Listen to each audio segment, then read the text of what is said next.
So when my aunt was here, she was asking me questions about YouTube and what I love about it. And honestly, when I started telling her about YouTube's business model, about how it works, about creators and the creator economy, it just made me realize like how passionate I am about it, and how just like it's such an incredible space to be in, an incredible space as new creators join, that there's so much scope to grow, so much scope to literally make your livelihood from this platform, from creating content. Like honestly, seeing her face, like being like, what? I did not know that there was this much money, or I did not know that there's this many possibilities. I was like, yeah. Like honestly, there's just so many opportunities on YouTube, and I don't think there, obviously people talk about how it can get oversaturated with people and stuff like that, but I'm just like, do you know what, there was never a better time to start than to start now. Especially if you are thinking about doing a channel yourself, like honestly, just create a channel, start posting your videos. Like you have just no idea where it's going to take you. And there's so many different niches, there's so many different audiences, like there's so many different niches, there's so many different audiences. Like it may feel like there's enough content creators out there, but there's always more people watching, and people who subscribe to multiple channels, like it doesn't mean you shouldn't create your content. And so yeah, I was telling her about some of my favorite creators, like Heinz. He's just like a really super chill dude. He talks about mindfulness, about how like spirituality, and just lots of like meaningful content. And his channel essentially was doing well. Like he'd been creating content for almost like I think he said like 10 years, but in the last 2 years his channel blew up, as in like in 2 months he got like 200,000 subscribers, right? And so that month he made 40k, like $40,000. And that blows my mind. Like all it takes is one video for it to snowball into another thing, and you just have no idea who's watching. Like I mentioned it in my other video, like you don't know who's watching your content, you don't know what might happen out of the results of them watching it, but at the same time the skills that you gain from doing this is just so incredible. Like my skills when it comes to editing, my skills when it comes to storytelling, my confidence when it comes to speaking to a camera and just talking, like it has just gone out of this world. And I think it would not be where it is now had I just not created those videos, and especially the really crappy ones. Like do not get me wrong, when you start, your content will not be incredible just because you're learning and you're getting into grips with it, but the more that you do it, the better it becomes. And to see that journey and that growth in myself from like my earlier videos versus where it's now at, I can definitely see a growth, and I know my abilities will only continue to go further the more that I create content in the future. And so I just think that's just such a fascinating world of content creation and sharing your story out there. Like your story can resonate with so many people, but at the same time, because you are the one telling that story, it's so unique. So regardless if we all do a skincare routine or we all do like a story time, it will always be different because of what you have to share about it from your own personal experiences, your perspective, your thoughts, etc.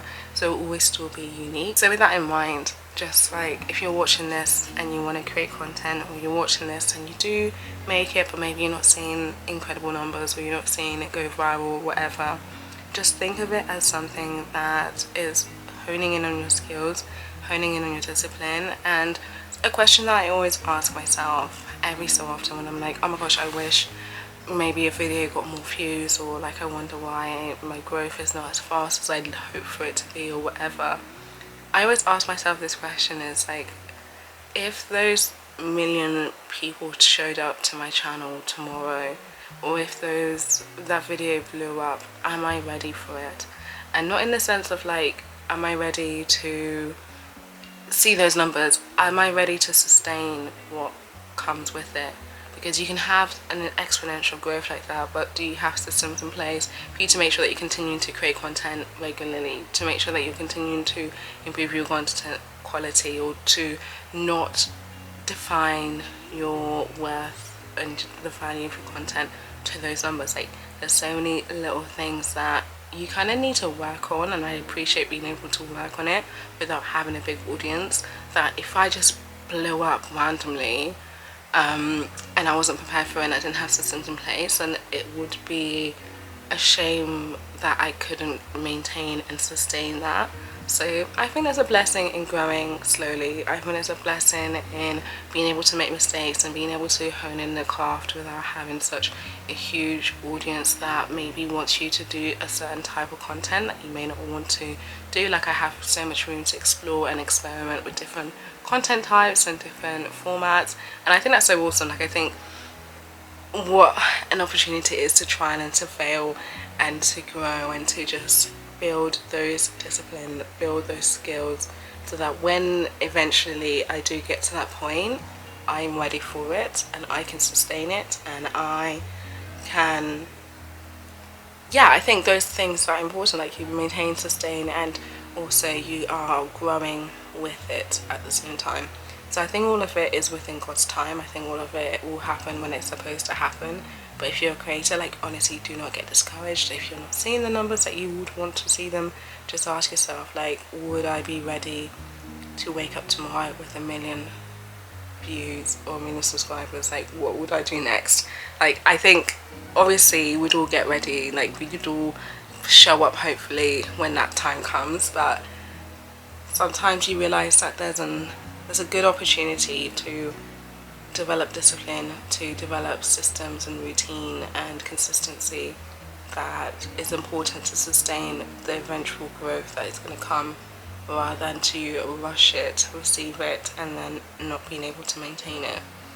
So that's a lesson that I've learned, and I realized that when I was obviously talking to my aunt about this last night and telling her all about the content creation world and just what an incredible opportunity it is for people to transform their lives, that there is caveats to it and there's things that are important to hone in on and to learn and to celebrate the slow growth. You know, I celebrate it, I welcome it, and I think everything will have its time for growth, everything will have its time for shining. But for now, I'm enjoying being able to just create and to share my story, learn my new skills, grow them, and just develop. Like, I have a catalogue of 80 plus videos. Like, I think that's something so cool. There's once upon a time when I had 0, but now I have videos I can go back to seeing what I was like at university. I can go back to seeing what a certain holiday was like because I captured it on camera. I can go back to seeing certain memories of certain people that I don't have in my life anymore, and just watch that and watch the version of myself that existed at that time. Like, this is such an incredible archive of being able to look back, and I think that's just so incredible. Like, if nothing ever happens out of this, I think that archive will have so much value to me, so much value to the people in my life. Like, imagine being able to show all my kids, like, this was me when I was 19 doing this, or this was me when I did this internship, this was me when I went to this country, and this was me when, you know, this person that's in your life now when we were younger. Like, that's just so incredible to document this journey and to archive. So yeah, I just thought that's so cool. I was just thinking about that just now, and I just say, do not get discouraged, don't stop, and keep creating. Know your why, know why you're doing what it is that you're doing, and know that everything you're hoping for it to happen out of what it is that you're creating, it is going to happen. But do not skip the steps of discipline, of consistency, of honing in new skills, of enjoying it and finding your why before the audience comes, before the huge numbers comes, before the pressure, before the having to think about so many other factors that you may not have to think about when you're smaller. Those are my thoughts. Comment below what you think about that, the creator economy, how to stay motivated, how to stay disciplined, lessons that you're learning as a creator, or lessons that you're learning as somebody who is honing their craft, whatever that may be, lessons about being a beginner. Like, I just think there's just so much power in being a beginner, learning, trying something new, failing, and then picking yourself up to try again or to try something else. Like, that's just incredible to me. That's my thoughts. I think I'm going to end the video on that note, but definitely catch me in next week's video.